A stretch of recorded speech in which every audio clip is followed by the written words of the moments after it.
عليكم ورحمة الله. ازيكم عاملين ايه؟ يا رب تكونوا بخير.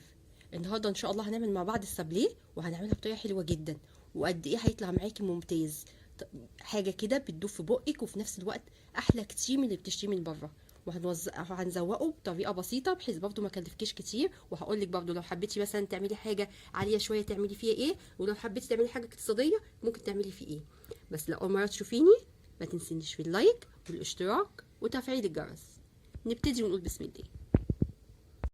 طب انا مقادير عباره عن ايه دلوقتي؟ انا معايا 3 كوبايات من الدقيق، طبعا لازم الدقيق بتاعك يكون منخول، ونوع الدقيق برضو بيفرق معاكي جدا. يعني لازم وانت بتجيبي الدقيق تقولي له عايزه دقيق مخصص بيبقى للبسكوت والكحك والبسكوت، تمام؟ او ممكن تستعملي اللي هو جميع الاغراض، لا ده لا ده، تمام؟ معايا ايه تاني؟ انا معايا كوبايه من الزبده، والزبده دي لازم تكون بحراره المطبخ، تمام؟ ومعايا نص كوبايه من السكر البودر، وضروري برضو ان هو يكون بودر، ما ينفعش معاه حبيبات، لو حبيبات هيضايقك وهتحسي بيه فهيبوظ البسكوته بتاعتك، مش هتبقى حلوه خالص. ومعايا بيضايه، طبعا في بيض هيبقى فيه فانيليا. هعمل ايه؟ انا اول حاجه كده هعملها، انا هجيب الزبده بتاعتي وهنزل بيها كده في الطبق. بسم الله. انا بصوا لينه اهي، يعني بدرجه حراره المطبخ. طب الناس اللي يقولك ممكن نستعمل سمنه، مفيش مشكله خالص، ممكن تستعمليها، بس طبعا الزبده هتبقى غير السمنه خالص. يعني الاحسن الزبده في الطعم وفي جوده السابليه نفسه، بيخليها لك انعم. بس طبعا مش هتبقى وحشه برده بالسمنه، بس مش هتبقى زي الزبده. اهو هنزل بالزبده بتاعتي كده كلها. بسم الله. هنزل زبده، وادي السكر، نص كوبايه من السكر البودر. برضو السكر انا نخليه، يعني بعد ما وزنته دخلته كويس. دي حاجه من الحاجات برضو المهمه اللي لازم تخلي بالك مع في اي بسكوت بتعمليه، السكر او الدقيق لازم تكوني داخلاه كويس. هبدا بقى بمضرب يدوي، بمضرب كهربائي، اي حاجه، هنضرب كل الكلام ده مع بعض كده. تمام كده، انا ضربتها لحد بصوا ما تحسي ان هي بقت كريمي معاكي شويه كده، تمام؟ هعمل ايه بقى؟ انا هنزل بالبيضه بتاعتي. بسم الله. هي بيضايه وشويه فانيليا، اي نوع فانيليا انت بتفضليه مفيش اي مشكله. رشه من الفانيليا او كيس فانيليا بقى، اي حاجه.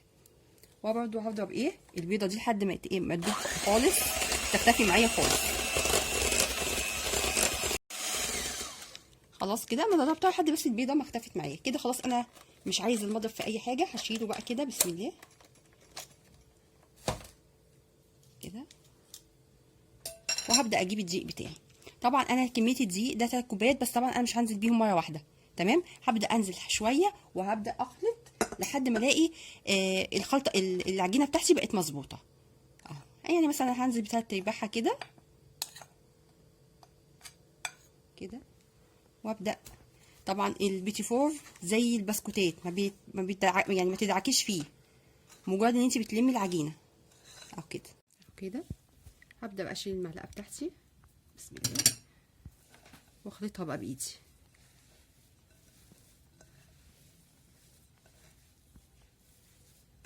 اهو كده.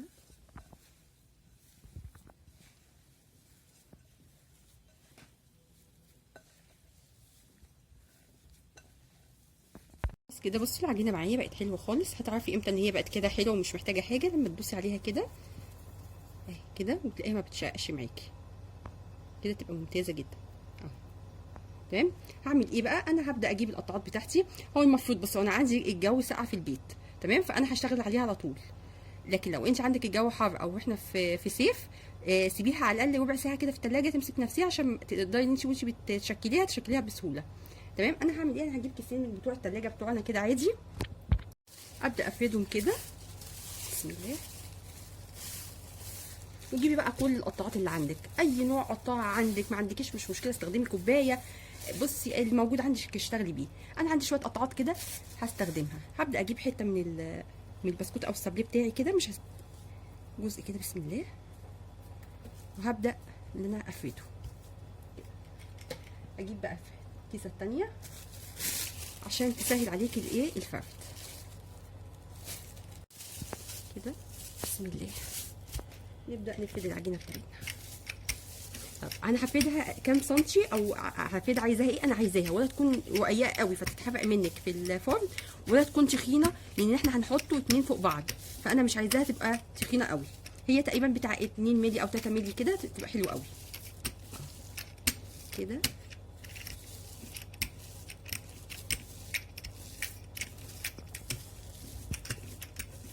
كده حلو قوي.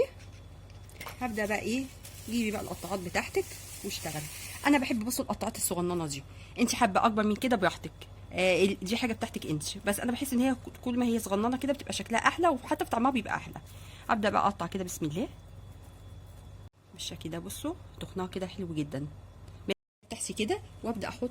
طبعا انا الصينيه دي دهناها حاجه بسيطه قوي من الزيت، وبعد كده بمنديل بمسحه بحيث ما يبقاش فيه زيت ياما. تمام. وابدا ارصص وحدات السابليه بتاعتي بسم الله. بصوا السابليه بتاعتي جميله اهي وزي الفل. نجيبه بس شكل تاني كده، بس احنا طبعا اي شكل هتعمليه هنعمل منها اتنين كده كده. وهنجيبها بس شكل تاني بالشكل ده كده نقطع بيه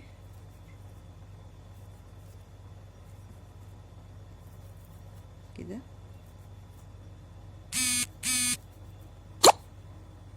كده. نجيب مثلا عندي قلب، شكل القلب برضو بيبقى جميل قوي كده او كده بسم الله. وهنبدا بقى طبعا الكيس ده هو اللي هيسهل عليكي طلوع البسكوتيه كده بالشكل ده كده.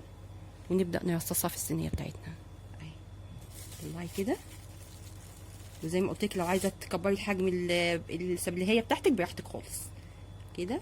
ونبدا نرصصها اهي كده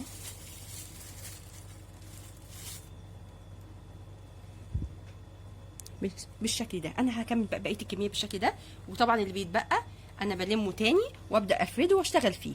وانت شغاله طبعا عشان درجه الحراره ممكن تسيح معاكي شويه او تحسي ان هي بتتقطع منك شويه، دخليها في التلاجة هتلاقيها مسكت نفسها تاني معاكي وهتشتغل معاكي كويس جدا.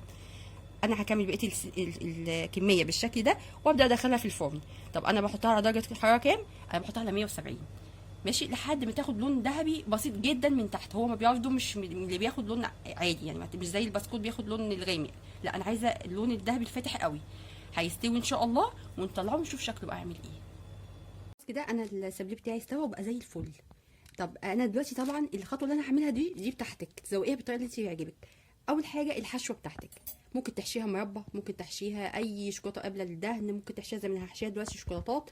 اللي يعجبك احشيه، عايزه تسيبيه ساده اللي يريحك برضه تمام. بس افضل حاجه ان انت ما تحشيش مربى، لان المربى لو عملتي كميه كبيره هتطلع معاكم وما بتبقاش حلوه مع الوقت. لكن لو شوكولاته لو عامله كميه صغيره مش مشكله، مفيش مشاكل، مش هيحصل لها حاجه. اول حاجه انا هعملها، انا عندي مثلا الشكل المربع ده، هبدا مثلا كده اغمسها في الشوكولاته الغامقه كده. طبعا زي ما قلت لك الشكل ده حاجه بتاعتك انت تمام. وهسيبها تنشف كده. هعمل واحده تانية بالابيض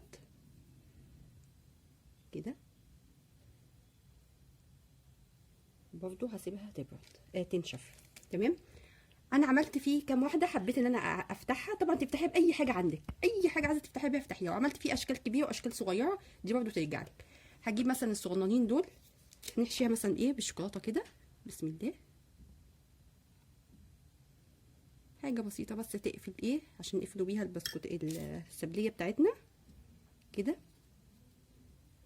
وهبدا انزلها كلها في الشوكولاته اهي كده. انا طبعا سيحت الشوكولاته بطريقه عاديه خالص ما فيهاش اي حاجه، على حمام مائي، وحطيت عليها معلقتين زيت اهي كده.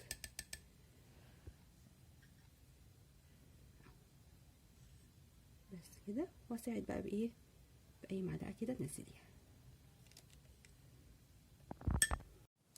كده. واحط عليها بقى ايه اي نوع مكسرات بتحبيها. انا حابه ان انا احط عليها بندقيه كده مثلا. نعمل واحده ثانيه باللون الابيض. هنجيب كده مثلا ايه، نحشي قلبها كده ونغطيها كده. نبدا نحطها كده. وهحطي بقى عليها اي حاجه برضو مكسرات. انا هحط مثلا ايه، نحط لوزه كده مثلا بالشكل ده كده بس كده اهي. ننزلها بقى بمعلقه ولا بحاجه كده بسم الله اهي بالشكل ده.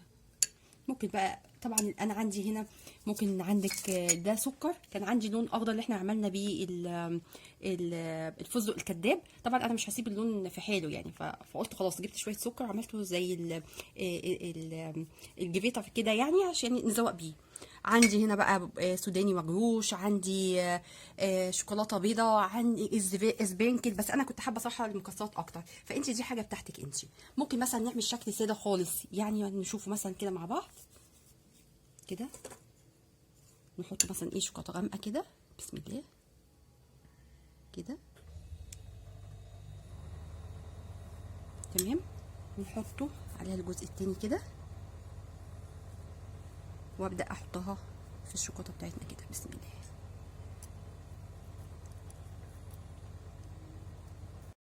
كده. نبدا برضو ايه نسيبها لحد ما تنشف بس كده. اول ما تنشف انا حاطه هنا عندي شوكولاته بيضه برضو مسيحاها في حمام مائي، هبدا كده ازوقها برضو حاجه بسيطه قوي بسم الله. حاجه بصوا يعني بسيطه جدا بس جميله اهي، بس بالشكل ده كده. هكمل بقى بقيه الكميه بتاعتي دي بالطريقه بقى اللي تعجبك، ونشوف شكلهم النهائي. خلاص كده انا خلصت الكميه بتاعتي. بصوا قد ايه جميله ورقيقه، بصوا الاحجام الصغننه بتاعتها، بصوا ما شاء الله حلوه ازاي. بصي عملت منها اشكال كتير. طبعا انا في اشكال خرمتها يعني، جبت اي حاجه كده تقدري انت تعملي فيها تفرغيها من النص وتحطي برضه الشوكولاته عادي. دي لو حبيتي تعملي الشكل ده، ما حبيتهوش خلاص عندك الاشكال كلها اهو، عندك الساده وعندك اللي فيه الفتحه في النص، فالشكل اللي يعجبك اعمليه. طب بصي برضه الشكل ده ما شاء الله بصوا تحفه ازاي، الشكل المستطيل جميل جدا. بكده خلاص انا خلصت الفيديو بتاع النهارده، يا رب يعجبكم، ولو عجبكم ما تنسونيش في اللايك والاشتراك وتفعيل الجرس. والسلام عليكم ورحمه الله.